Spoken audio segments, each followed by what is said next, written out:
Good afternoon, everyone. Thank you for joining us today.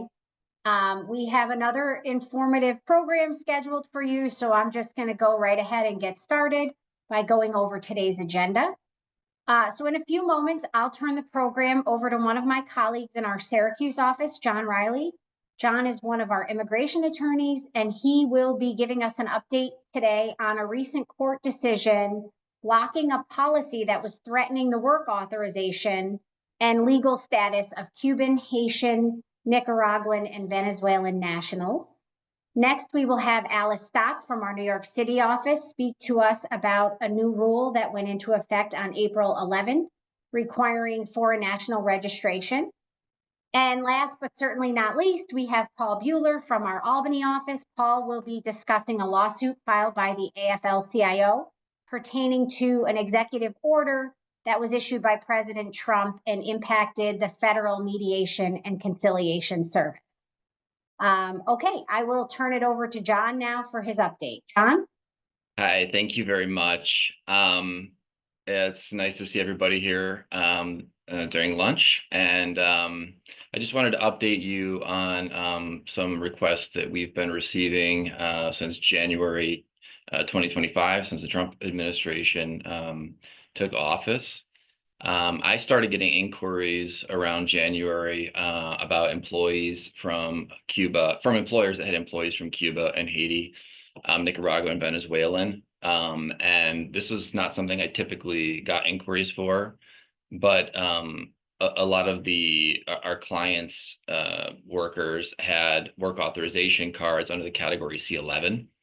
And C11 is a work authorization for individuals who have discretionary permission from the government to enter and remain temporarily in the country through a process that's referred to as humanitarian parole. So this isn't an immigration status like H-1B or F-1, but it's a temporary permission that allows people to stay in the U.S. If there's an urgent humanitarian reason to do so, or a significant public benefit. Individuals in this status are allowed to apply for work authorization. So this CHNV program is controversial, and it was started under the Biden administration. It was established in late 2022, early 2023, and it was to kind of reduce the irregular immigration crossings at the southern border. So people applying for asylum, people entering the country without being inspected. The CHNV program was intended to kind of help with the backlogs in asylum cases. And it did this by allowing people to enter through kind of an organized immigration process from abroad.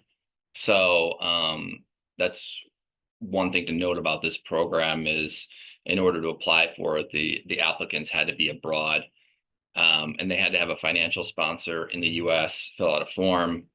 They had to go through a security check, to make sure that they weren't, they didn't have, certain like terrorist ties or criminal backgrounds or things of that nature. And once their application was approved by DHS, they were allowed to, board an airplane and come to the U.S., get inspected by CBP, and get 2 years of this parole. Okay. Now, the major advantage to this program from the employee's perspective is it basically gave them 2 years of work authorization. So they could come to the US, they could immediately apply for work authorization. That took typically, when the program started, 1 month to 3 months to get work authorization.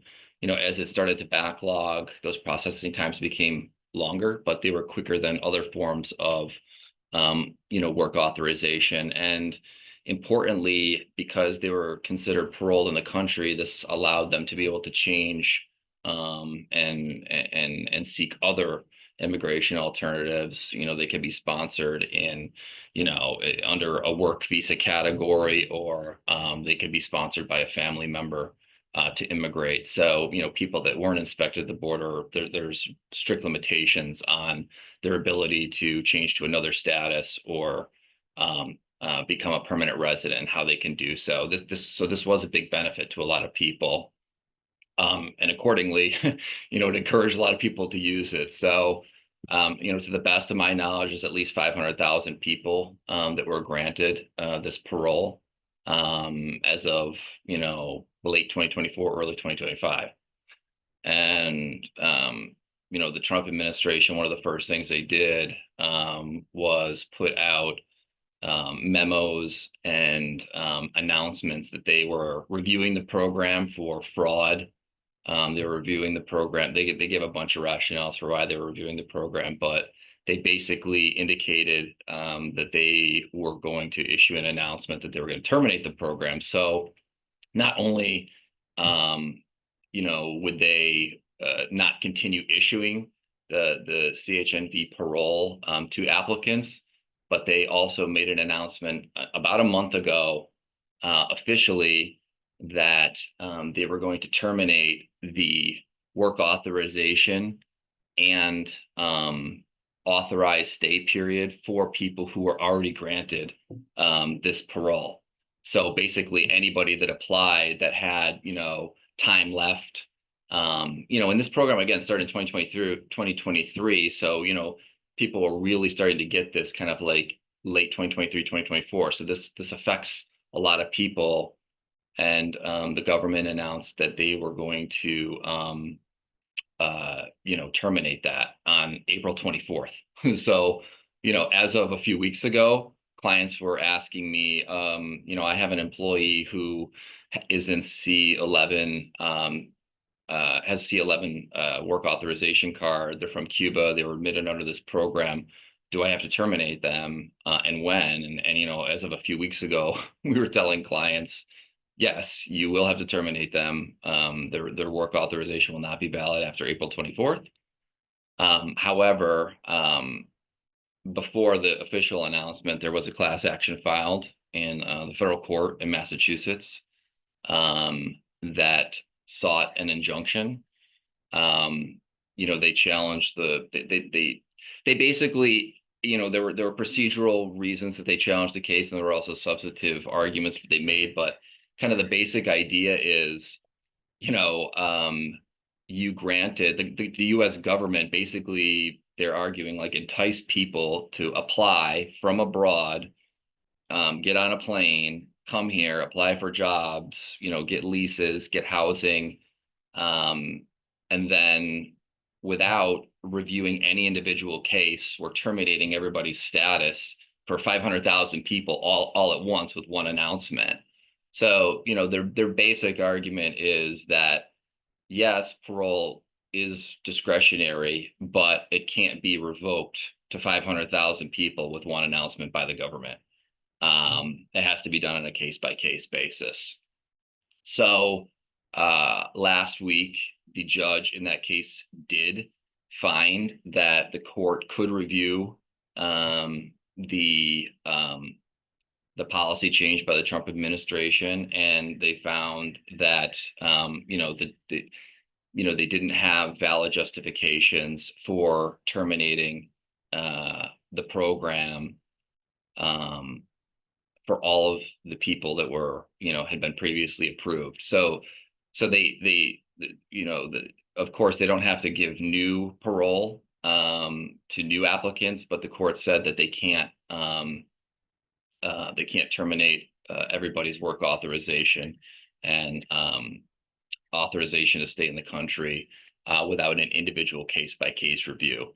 And that injunction was applied nationwide, and DHS made an announcement on their website a few days ago that said they have accepted the decision of the court, and that they are, they inform their staff not to initiate removal proceedings, and that employees that were admitted under this program and have work authorization through the program are continue to be work eligible.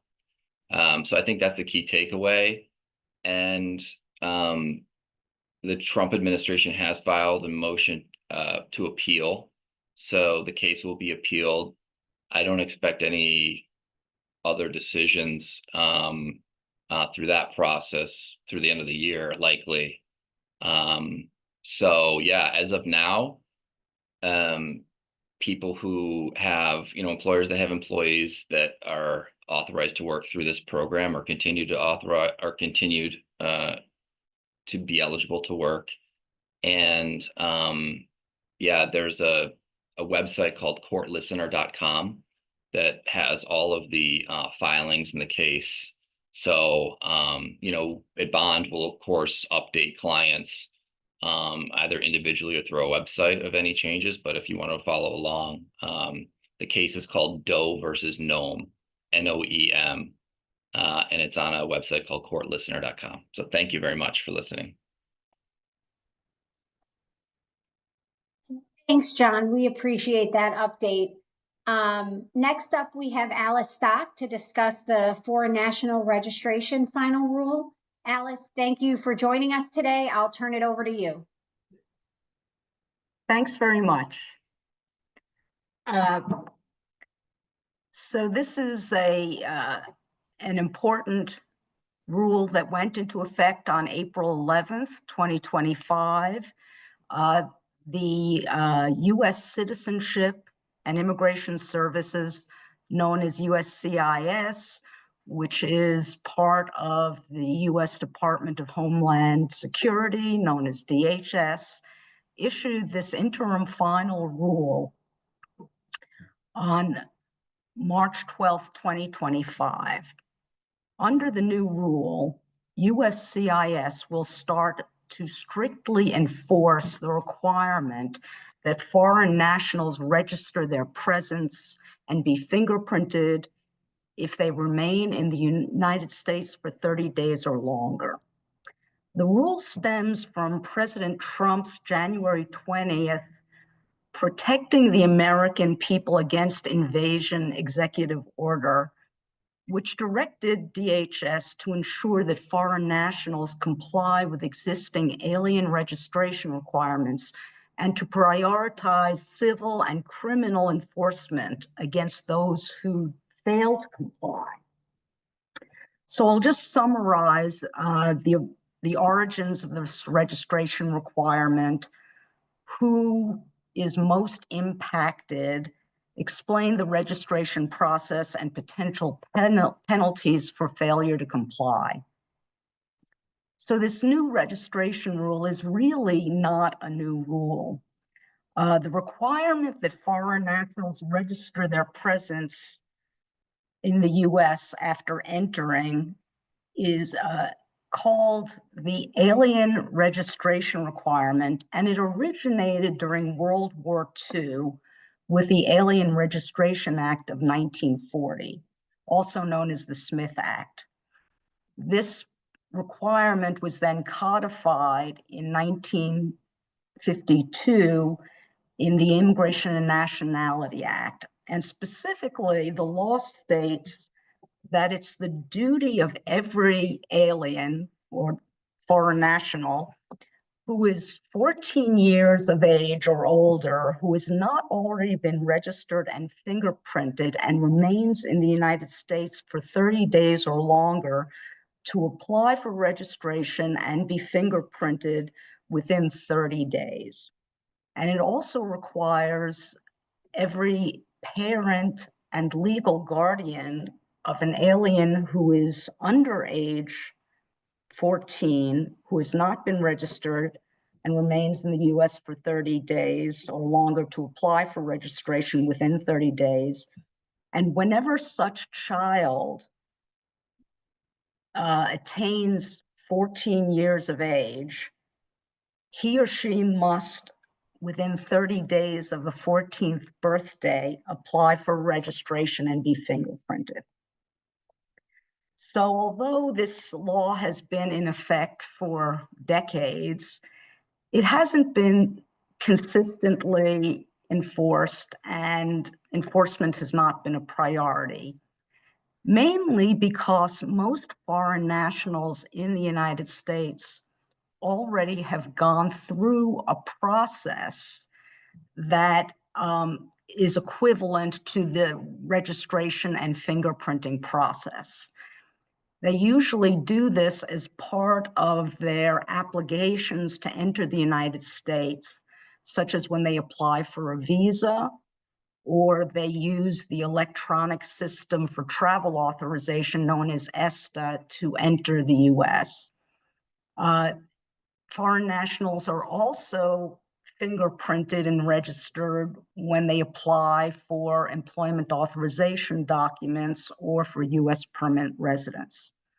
So most foreign nationals will not be affected by this registration requirement. However, everybody, all foreign nationals, will be affected by the compliance requirements of the new law. So the key provisions of the new rule are to ensure that all previously unregistered aliens in the US comply with the law's registration and fingerprinting obligations. The rule also establishes a new online registration system for those who already haven't registered through other processes, such as visa processing and ESTA. The rule establishes civil and criminal penalties for those who fail to comply with the registration and fingerprinting requirements, and also for those who fail to carry evidence of their compliance with these rules. The main groups of foreign nationals affected by the new registration rules are Canadians who enter the US through land ports of entry and are not required to obtain visas. Also, foreign nationals who enter the US before they turn 14 and who've remained in the US after turning 14. And foreign nationals who entered the US without inspection and admission or parole. Now, the first two groups entered the US legally, the Canadians and the foreign nationals who came in below 14, but they didn't go through any processes that would comply with the registration requirement. So Canadians who enter the US by car typically don't complete an ESTA or receive any I-94 or I-94W arrival departure document because they haven't gone through the process. They will need to register if they stay for more than 30 days. Also, non-citizen children who enter the US typically are not registered or because they don't need to go to a visa interview and have not been fingerprinted. So those children under 14 will need to be registered, and it's therefore the responsibility of parents and legal guardians to ensure that they are registered within 30 days. And those who turn 14 must register and be fingerprinted within 30 days of the 14th birthday. Of course, those who enter without inspection and admission or parole are typically illegal or undocumented aliens who entered the US undetected. So I doubt that there will be much compliance from that group.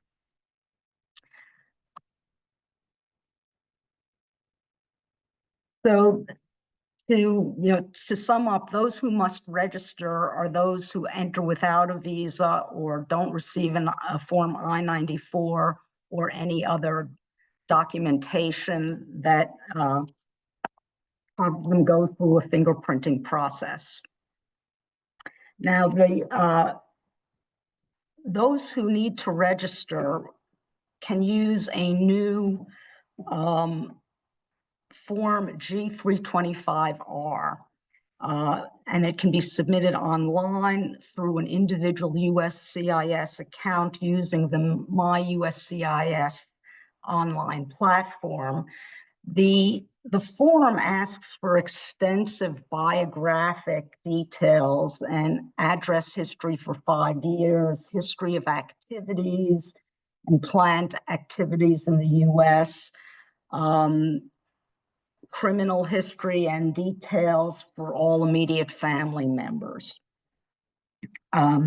Once the G325R has been submitted online, if the individual is required to go through fingerprinting, a biometrics appointment will be scheduled. Once the fingerprinting and the registration has been completed, USCIS will issue a proof of alien registration document through the case management system, which can be uploaded and should be printed out.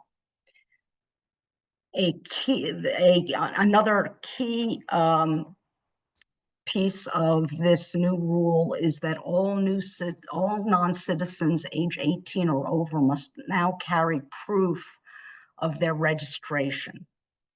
And this means that proof of alien registration document for those who have gone through the G325R process must be carried around at all times.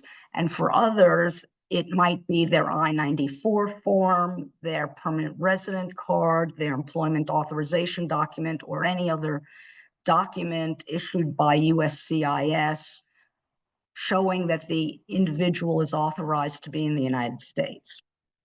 Failure to register or to present valid proof of such registration may result in civil penalties of up to $5,000, imprisonment of up to 6 months or both.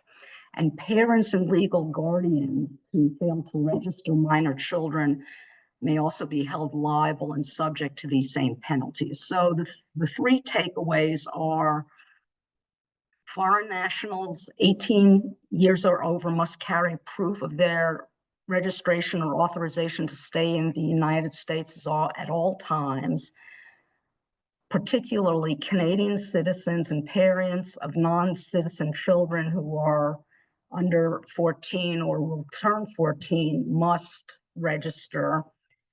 And as a reminder, undergoing or completing this registration process doesn't confer lawful immigration status or the right to remain in the United States, nor do the documents issued as part of the proof of alien registration process provide individuals with the right to remain in the United States or employment authorization or any other benefit in the U.S.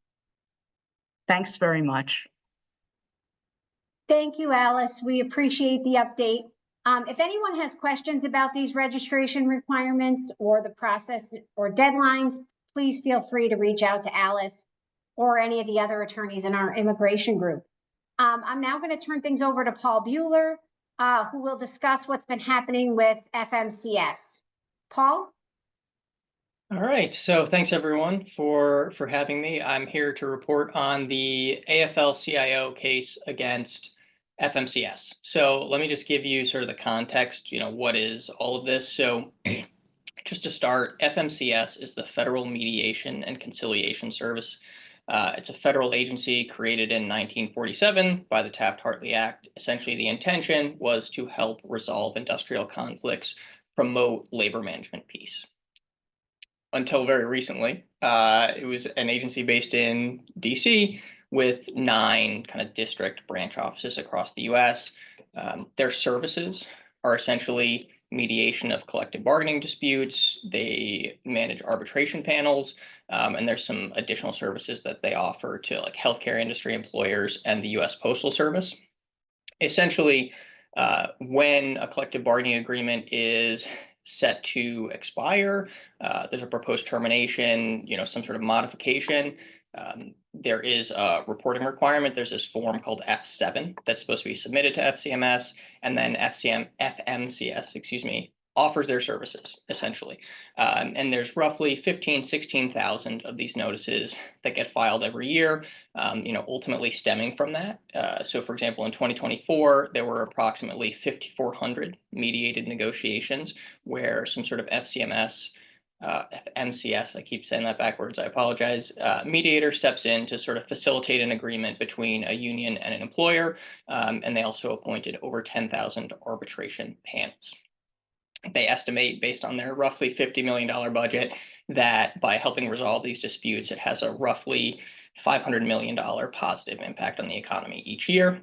And then, of course, federal government right now, and specifically the Department of Government Efficiency, has taken some actions to sort of dismantle FCMS recently. So essentially, March 14th, 2025, Executive Order 14238 called Continuing the Reduction of the Federal Bureaucracy, called for a reduction of FMCS services down to the statutory minimum. So essentially they were saying, Congress enacted you with certain powers, you're offering more services than we think is authorized by the law that created FMCS.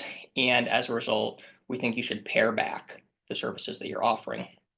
In response, FMCS created a plan to essentially pare back its services, right? So previously they had roughly 200 staff, and of those 200 staff, approximately 140 mediators, the people who were actually mediating disputes between unions and employers and helping to negotiate collective bargaining agreements, things of that nature. FMCS kind of reviewed its, what it needed to be doing, what it was doing, decided, okay, well, we can pare down to roughly 80, maybe 100 mediators, still provide all of our statutory obligations. And so they submitted this plan to the Department of Government Efficiency and the Office of Management and Budget. Their plan was essentially rejected. And instead, there was an ordered cut, essentially bringing them down to roughly 15 total employees, down from over 200, and they are now only just 5 mediators currently, as sort of a skeleton squad in DC to keep things running, but at the bare minimum. FMCS began to implement this directive, essentially informing over 90% of their staff that they were going to be placed on administrative leave at the end of March, with planned terminations in early May. As a result of all of this, a group of unions have filed a lawsuit against FMCS, against the Office of Management of the Budget, and also against the individual directors of those agencies. Essentially, these unions all had cases that were pending before FMCS. Essentially, FMCS was offering them services to help negotiate a collective bargaining agreement, something of that nature. So these unions are, they say, aggrieved by the fact that they no longer have pending cases with FMCS. They're being denied services. So they filed a lawsuit on April 14th, so just about a week ago. And the crux of their argument is that this executive order, and ultimately the implementation of the executive order, exceeds, the White House and Office of Government Efficiency and the Office of Management of the Budget, exceeding their authority to basically tell FMCS, hey, you need to pare back your services, right? They're saying it's a separation of powers issue and that it didn't go through the proper channels under the Administrative Procedure Act. So they filed this lawsuit. In the lawsuit, they allege that based on how much FMCS has been pared down, again, operating as the skeleton crew of only about 15 employees in total, all those F7 notices still have to be submitted to FMCS, right? And if they're getting a load of 15 to 16,000 of those notices every single year, that's unlikely to stop. They're still probably going to get that same number or approximately that number.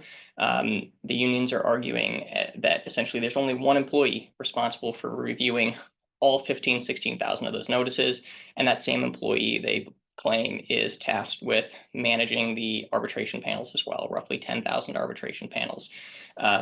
They also allege that by cutting down FMCS's services to just emergency services, that there is an internal directive from FMCS that they can't be involved in labor disputes unless it involves a bargaining unit of over 1,000 employees, or in the healthcare space, at least 250 employees.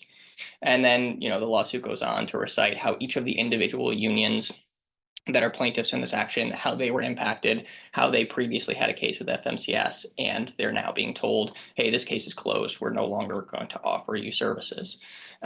Essentially, the lawsuit asks that the executive order be set aside, that these unions be, that there be a preliminary injunction ordered to essentially require that FMCS continue to operate as it did, and set aside all of the administrative leave, all of the layoffs of the mediators and other staff.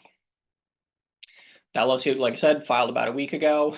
About 2 days later, so I think Wednesday of last week, the unions then filed a motion for a preliminary injunction, which is essentially saying, hey, we believe we're going to win this case. You should give us, interim relief, make sure that FMCS continues to operate now, because if you stop operations, if none of these mediators are available, there's going to be a breakdown between unions and employers, and ultimately employees will be, irreparably harmed by, this reduction of services. Because of this pending motion for this preliminary injunction, the government defendants have to respond on Thursday of this week with their opposition. It'll be very interesting to see what that opposition looked like, considering FMCS itself had a very different plan for what the reduction of its workforce would look like, and obviously anticipated providing much more robust services than they are currently.